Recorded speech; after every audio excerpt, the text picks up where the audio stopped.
What's going on, guys? I'm MrGoldenGamer and I make gaming videos that nobody watches. A couple days ago, Treyarch put out the Black Ops 6 Season 2 roadmap, giving all the content for multiplayer, zombies, and Warzone. I already made a separate video going over all of the multiplayer updates and the guns and things like that, so if you're interested in learning about that, check out that video. I'll leave a link in the description. And I'll be making another one about the Warzone stuff, but this video in particular is about all of the zombies updates that we can expect here in Season 2.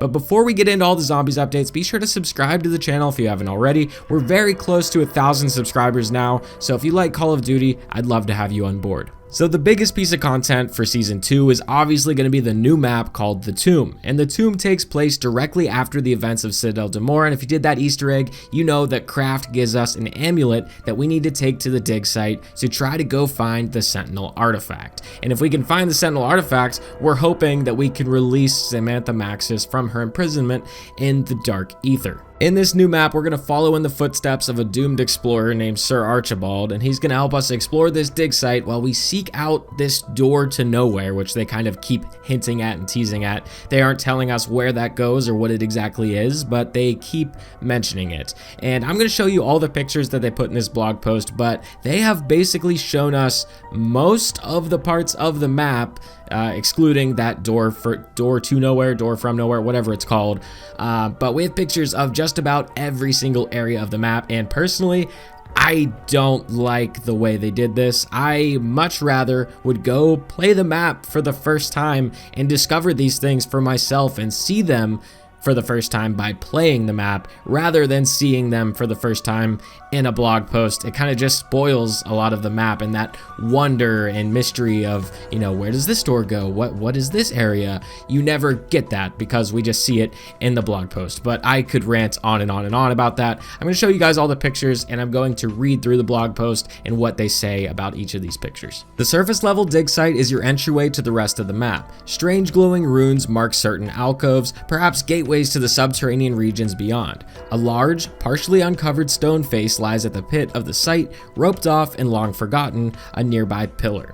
Scale the stairs and scaffolding to further explore the area. Don't linger too long, lest you end up like the headless statue on the upper tiers of this archaeological area. Exploring the Neolithic catacombs, you may notice how far back the area goes, both physically as well as through layers of ancient cultures and civilizations. Cave paintings adorn the cavernous walls, while winding pathways lead through the natural hollows of the earth.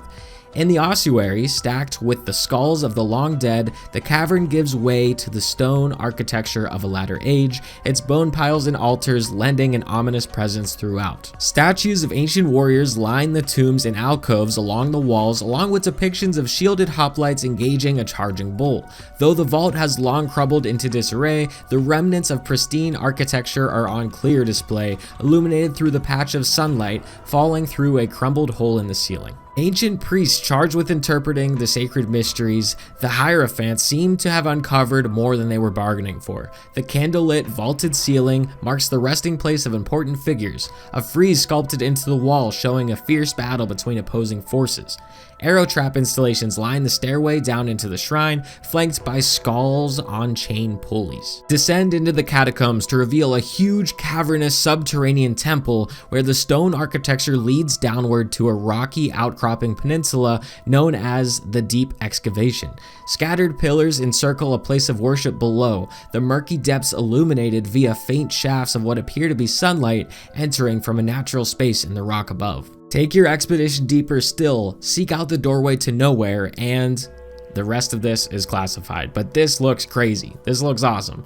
This looks almost like the Crazy Place. I think that a lot of people were thinking that the Crazy Place from Origins would be making a return, but we don't know where the doorway to nowhere goes. Maybe that goes into a place that's even more reminiscent of the Crazy Place, but this Dark Ether Nexus area looks just awesome, in my opinion. I think they did a really good job on the art style. That skybox is sick. Everything looks good. So like I said earlier, I'm not the biggest fan of the fact that they decided to show all of these locations in the blog post. I would have much rather discovered them on my own for the first time and playing the game rather than seeing them for the first time ever in the blog post. So whenever I play the map for the first time, it's not nearly as exciting because I kind of already got to see these things rather than discovering them on my own by exploring the map, but that's definitely a personal preference for me. Anyway, we do have a new enemy type, which is not really a new enemy type, it's more of a returning enemy type. We have the Shock Mimic making a return. We all know these things.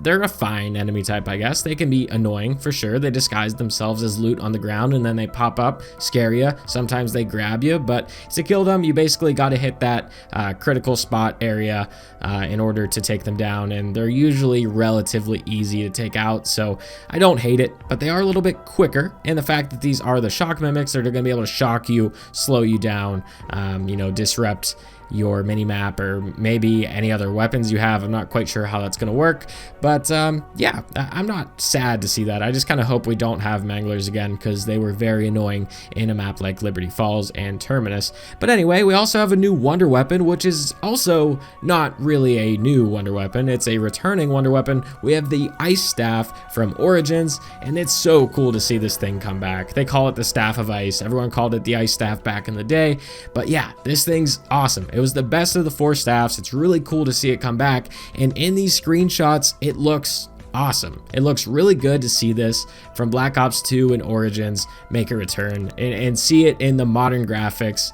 It looks sick. I mean, these pictures, it looks awesome.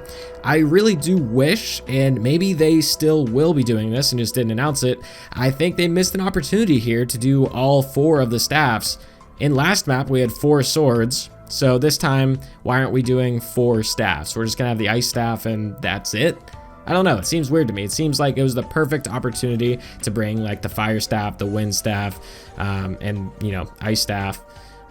Which one? Oh, the electric staff. That was the shitty one. That's why I couldn't remember it. But anyway, yeah, really cool to see it back. I'm happy about that for sure. So with the map The Tomb, we're obviously going to get a new main quest and quest rewards.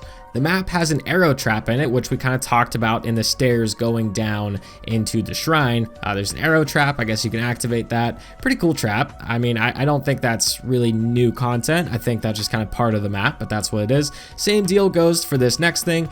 Etheric lanterns. These are dark ether chandeliers that kind of give off a glow, and I guess you can interact with them with certain weapons to have them shoot down this like purple fire that will wipe out some zombies. So I think that's kind of cool. I like that. I think it looks cool here in this picture at least. We have a new perk, and that's really just a returning perk, which is Death Perception. This was first introduced in Black Ops 4, but yeah. So we have the new perk, and to go along with the perk, we have new augments. They split this up in the blog post, which I thought was kind of funny. They're like, hey, we got a new perk, and check this out, we got new augments. It's like, well, you don't really have new augments, you just have a new perk, and every perk just so happens to have augments. But anyway, Death Perception, it's back. I'm not going to go through all of the augments. You can do that on your own time as you rank it up and whatnot. So there'll be new Gobblegums as well. We have Dead Drop, which is epic. We have Modified Chaos, which is legendary. And then we have Quacknarok, which is a whimsical. For Dead Drop, the drop rates of salvaged equipment are greatly increased, and that lasts for 5 minutes.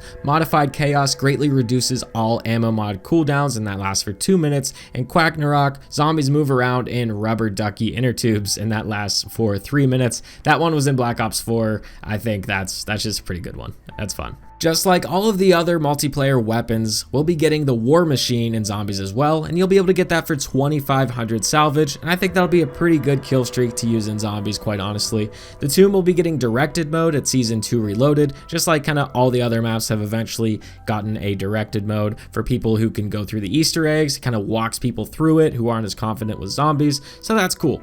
There's a bunch of quality of life updates as well. All the multiplayer ones kind of apply. Well, not all of them, but some of them, like tracking your camo challenges. You can add those to track challenges and see those in the pause menu, which is a big win because it's easy to forget what some of these camo challenges are. We also have a co-op pause. So in matches where everyone is in the same party, the party leader can choose to pause the game for everyone. We also got AFK kick loadout recovery. So if a player gets kicked for going AFK in a co-op game, their loadout, essence, salvage, salvage, and everything will be restored after they rejoin in progress. We also have separate HUD presets for zombies and multiplayer now, so those two will be independent of each other, which I am a big fan of. So that about does it for all of the zombies updates in Black Ops 6. As I said at the beginning of the video, I already made a video of all of the multiplayer updates, so check that out on the channel, and I'll be making one for the Warzone updates as well a little bit later on, but definitely before the season obviously, so stay tuned to the channel for that, and also stay tuned for some zombies content. I'm really looking forward to this map, and I think I'm even going to make an Easter egg guide this time around, as well as a bunch of videos about the tomb and about zombies, and I'm really looking forward to it. Zombies is really good this year, and I kind of have been neglecting zombies a little bit, but it's really good. Multiplayer is getting a little bit old, and Warzone is just Warzone, so you know how that is. But anyway guys, once again, I'm MrGoldenGamer. Thank you so much for watching, and I'll catch you guys in the next one.